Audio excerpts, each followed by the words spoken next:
You died last night. Not in the way most people do. There was no car crash. No sirens. No breath slipping out like steam from broken glass lungs. You died quietly, in a dream no one else saw. And when you woke up, your pillow was dry. But something inside you was soaked. You touched your chest to make sure your heart was still there. It was, but it didn't feel like yours anymore. This video is for that part of you.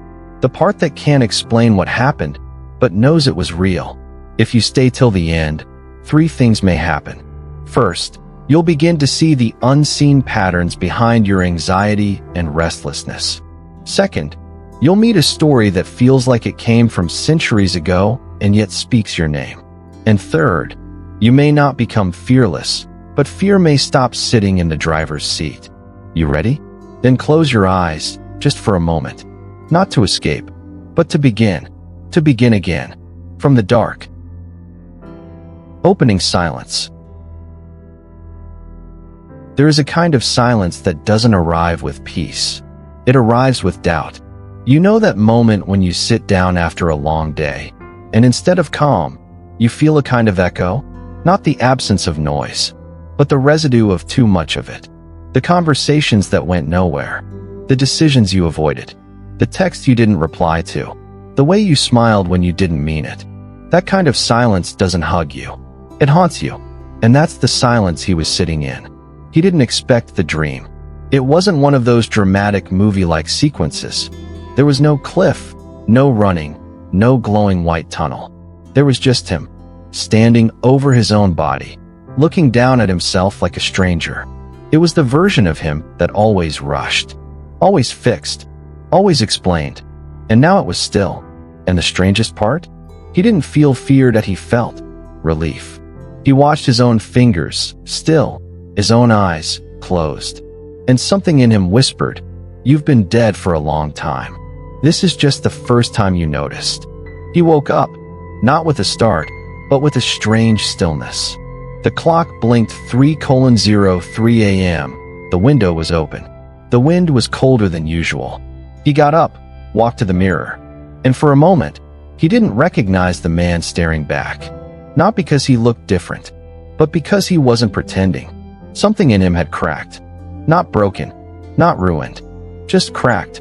Enough for the light to come in, or maybe for the truth to come out. That's how it begins sometimes. Not with enlightenment, not with fireworks or a mountain retreat, but with a crack. A quiet rupture in the performance you didn't know you were giving. And when that crack happens, everything feels both more real and more unreal. The morning coffee tastes both sharper and emptier. The sunlight feels both warm and accusing. Your own reflection becomes both familiar and foreign. This is not confusion. This is awakening. This is the beginning of the end of the trance. You've been living inside a story, a well-decorated, high-functioning, socially acceptable trance. And now you've been given a chance to see the edges of it. What you do next is not about becoming someone else. It's about finally coming home. Not to your house, not to your title, but to the part of you that was never born and will never die. The part of you that watches. The part that, in your dream, was standing. Before we continue, I need you to make a small decision. Not for me, for you. Close your eyes again, breathe, and ask, what part of me died in that dream? Was it the fixer, the pleaser, the one who always had to be in control? Whatever it was, let it stay there. It had its role. It played its part. Now let it lie. Because what's coming next is not for the version of you that needs answers. It's for the part of you that's ready to feel the question fully, without running. Ready? Then take one more breath. Let's begin again. In silence. Tension point. The hardest part was waking up and realizing the dream had more honesty than the day ahead. He went through his morning like a ghost, brushed his teeth, checked his phone, answered a few emails. He even smiled at the barista, tipped more than usual. But inside, something was off. Not broken, just unaligned. Like wearing a suit that used to fit, but now itched in all the wrong places. The world around him hadn't changed. But the world inside him had cracked open like a winter lake in spring. And now he could hear everything beneath. The silent ache when the laughter fades. The invisible weight of pretending everything's fine. The strange sadness that comes not from failure, but from success that no longer means anything. He was, by all accounts, doing well. Good job. Nice apartment. People liked him, some even envied him. But envy is a mirror. It reflects what others want to see, not what you carry when no one's looking.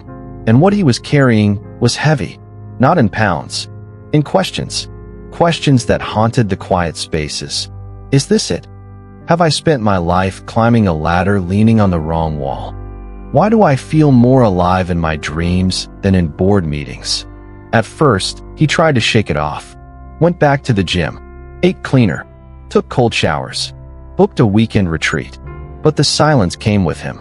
It followed him into the yoga studio. It sat beside him during guided meditations.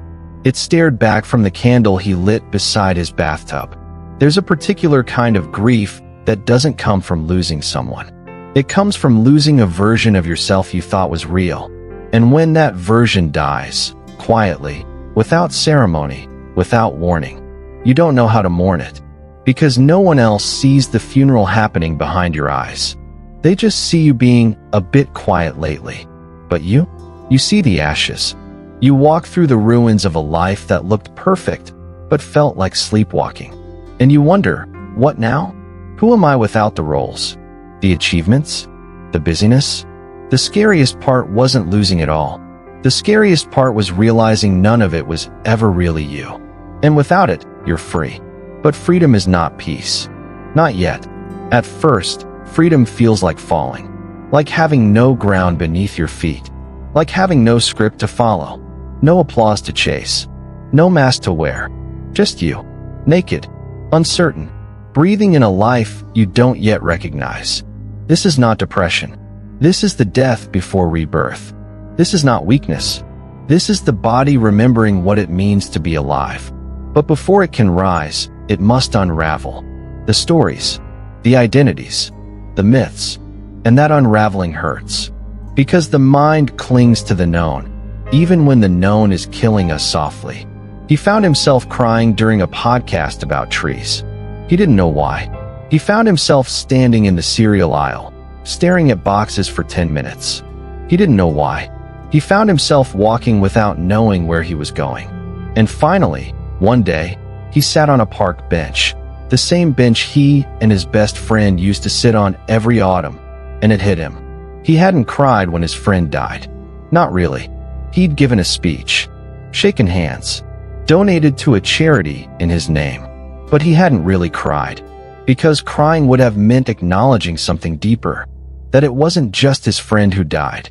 It was a piece of him, the piece that could laugh without effort, the piece that didn't need to prove anything, the piece that still believed in mornings with no agenda. And now, with leaves crunching beneath his shoes, he finally cried. Not loud, not dramatic, just full. And as the tears dried on his cheek, a question emerged, not from his mind, but from somewhere older. What if this is not the end? What if this death is the door? He didn't have an answer, but for the first time in months, he didn't need one. He just sat and let the silence be silence. Not an enemy, not a warning, just a doorway. The tale.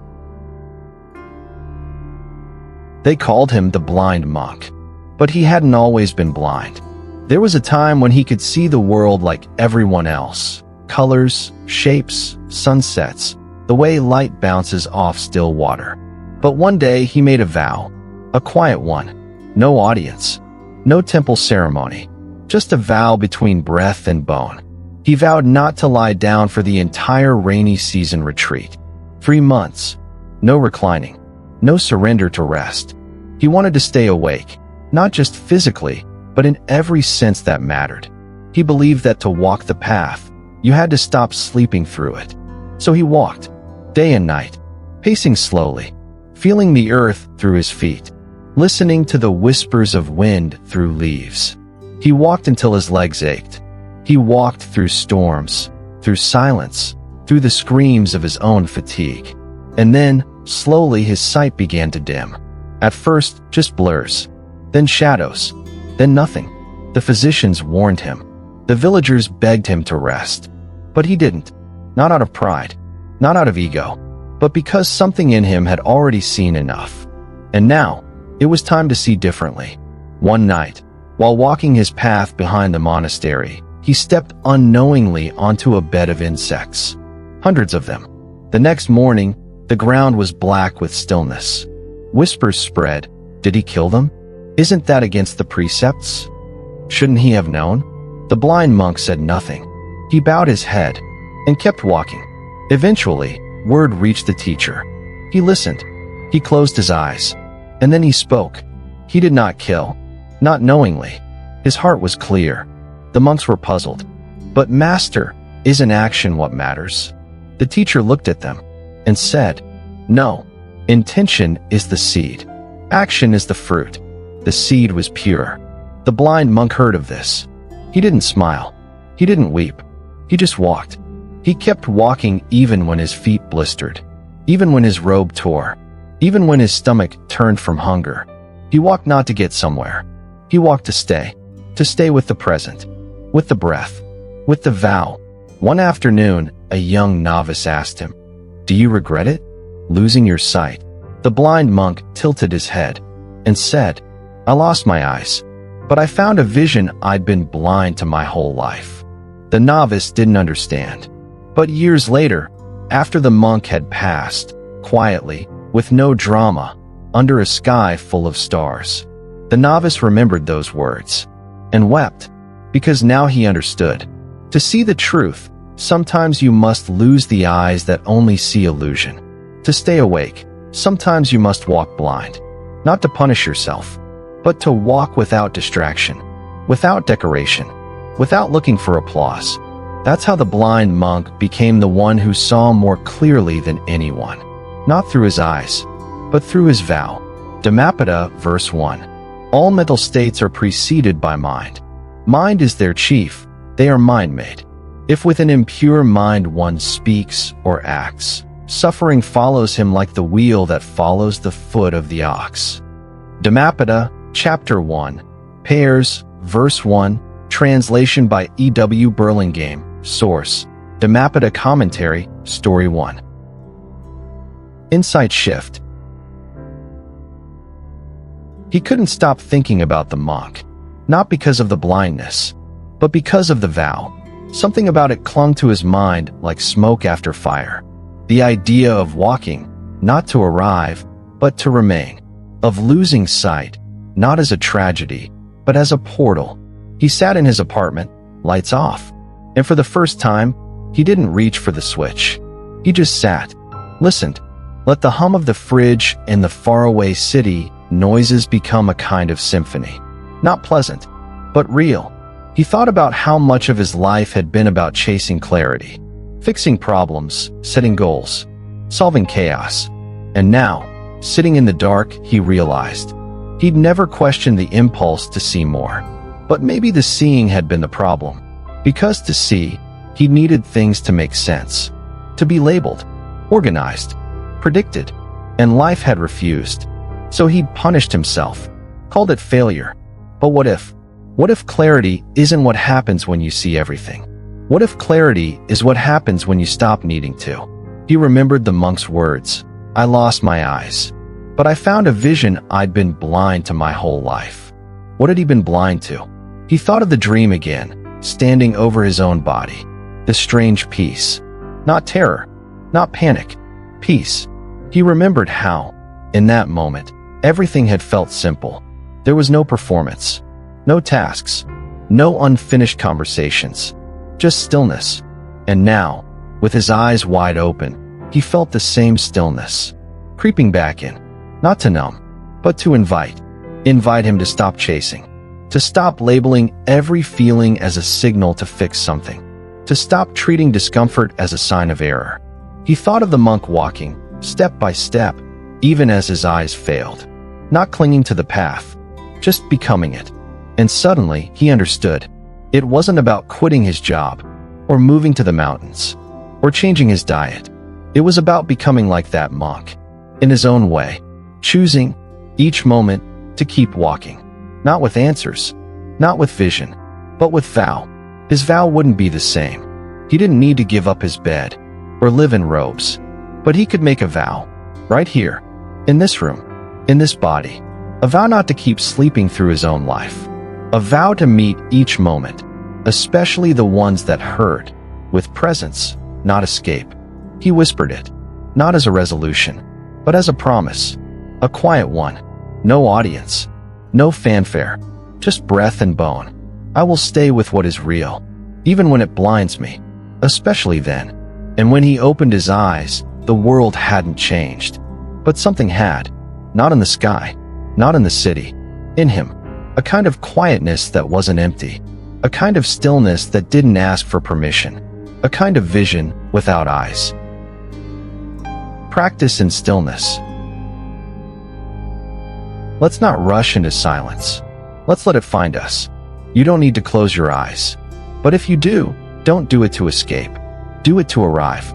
Feel your body where it is. Don't adjust your posture yet. Just notice. Notice the way your clothes touch your skin. The temperature of the air. The way your chest moves when you're not watching it. Now, bring your attention to a place inside your body that feels silent. It might not be your heart. That it might not be your belly.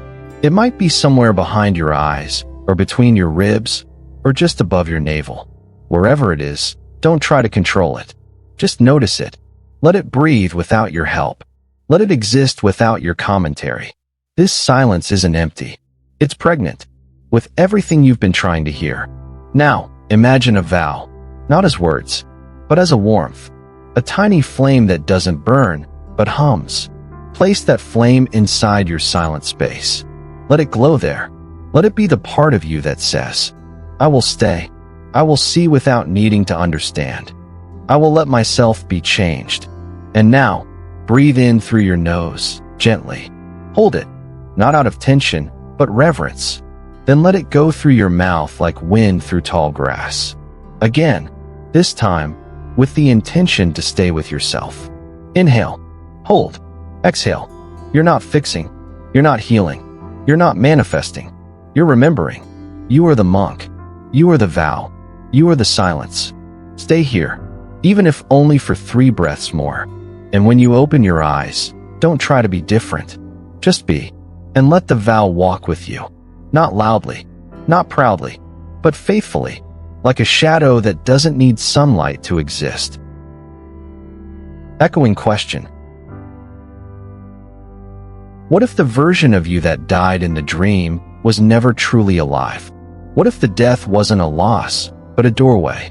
What if the you that remains isn't here to rebuild the old identity, but to remember the one that never needed building? You've spent years trying to become someone. What happens if, just for today, you let that go? Not as a surrender, not as failure, but as a kind of return. To what? That's the question. That's the silence. That's the vow. What would change if you walked through your life like the blind monk? Not needing to see to know the path.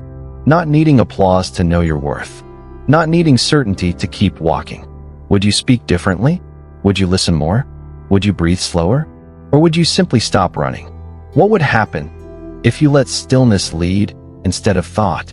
What would happen if you let the death inside your dream the beginning of something more alive than you've ever dared to be?